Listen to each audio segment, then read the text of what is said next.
Hello, everyone, and welcome to another edition of the NFL Draft Triple Take, brought to you by UPMC. Mike Prisuta, Dale Lolley, and Matt Williamson riding together again, your first line of NFL Draft coverage. Today, we're going to be talking about the cornerbacks, our second look at the cornerback position. If you've been following along, you know by now that we are in round 2 of our position-by-position reviews as we continue getting you prepared for the NFL Draft scheduled for April 27th through the 29th in Kansas City. And Dale, cornerback, an intriguing position. A lot of guys that I at least really like, but also I don't see Sauce Gardner in this group. No, I don't know if I see that, but I think Christian Gonzalez, who is my clear number one, could be that kind of guy. He's got the size, he's got the speed, he takes the ball away, he does all those things that you like in a cornerback. This class is outstanding. The receiver group this year isn't quite as deep as it usually is. This group probably because they've been covered by these guys. By these guys, yeah. These guys are that good. At number 2, I've bumped from my original rankings Devin Witherspoon back up again. He hadn't been able to work out. Well, he did that last week.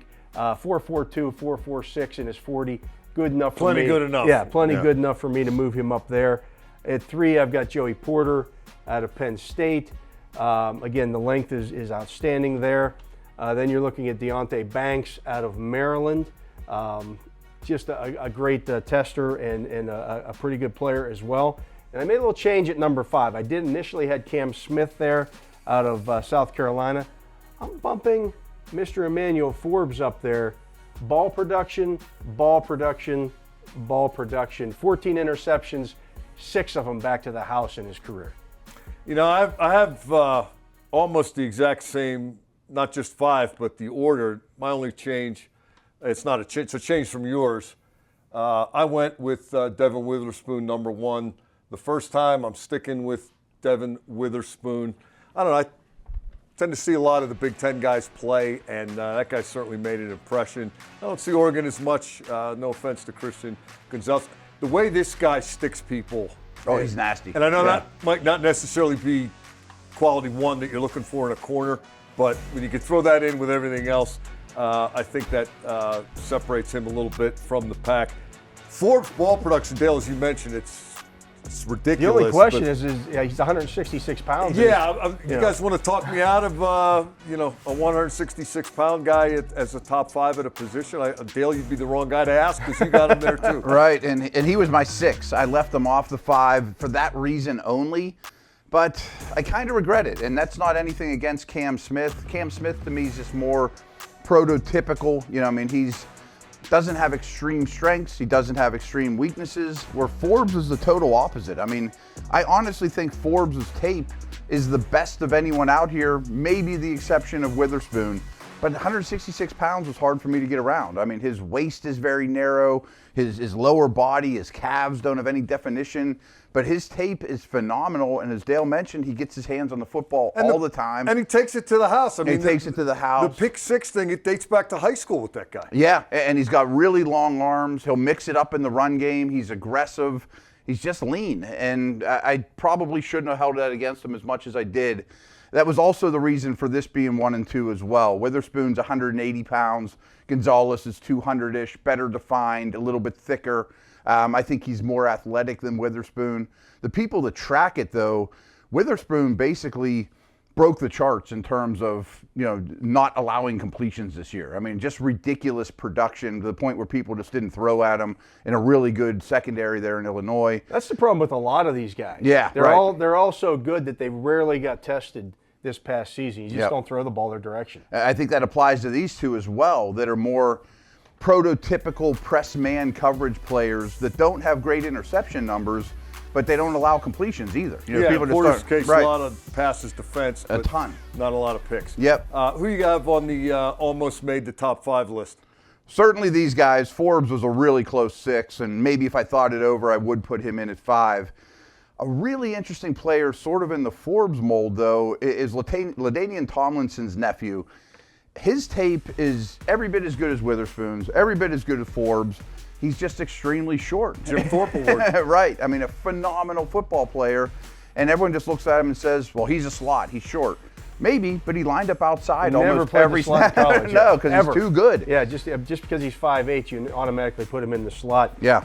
Speaking on the other end of that spectrum is Julius Brents out of Kansas State. That's a 6'3", freak, yeah. 198 pounds, 34-inch arms. He had 4 interceptions last year. Gets his hands on the football. His deep speed's not great. He's a 4.52 guy, but when you're 6'3", right. you don't have to be one of these blazers that runs a 4.4 guy. I also like Jacorian Bennett out of Maryland. He's another guy that 4.43 or 4.30 guy. 29 pass defenses in the last 2 seasons for him at 5 picks. He gets his hands on the football. I think that led Power 5 players for those 2 years. Yeah, Did it. and he did it, playing opposite Banks there, so he got that. And one more guy that I wanted to mention here, and this is going to be an interesting to see what happens with him, is Garrett Williams out of Syracuse. Had a torn ACL in I believe November. He expects to be ready at the start of training camp.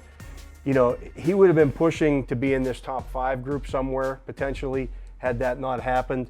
You're going to get somebody might get a nice bargain on him wherever he ends up going, 3rd, 4th, 5th round, somewhere like that. Real quick, you mentioned teammates. I think we need to mention Cam Smith's Absolutely. teammates as well too. Rush, he would be in this neighborhood for me as well. In a really deep corner class, they may get drafted closer to each other than people realize. Yeah, Turner of Michigan went 4.26 in the 40 at the combine, fourth fastest ever, and the guy that Dale mentioned from Maryland, Jacorian Bennett, went 4.30. He was second. I'd like to run a 4.30 And be number and be 2. second in your position group. Right. Come on, who else am do I you want running me to against do? here? Right. Jesse Owens? I mean, 4.26 is compelling speed. A couple other guys, you mentioned interceptions and Emmanuel Forbes. Clark Phillips III out of Utah, 6 picks this year, 4 career pick 6s, and I think, guys, correct me if I'm wrong, I think that Utah program has established itself as hard-nosed, well-coached, and competitive.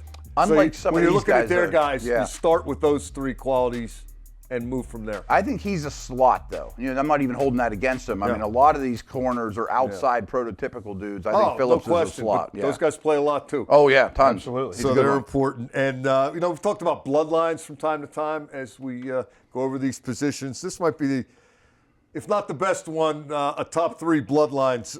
Stephen Gilmore out of Marshall. Stephon Gilmore's brother.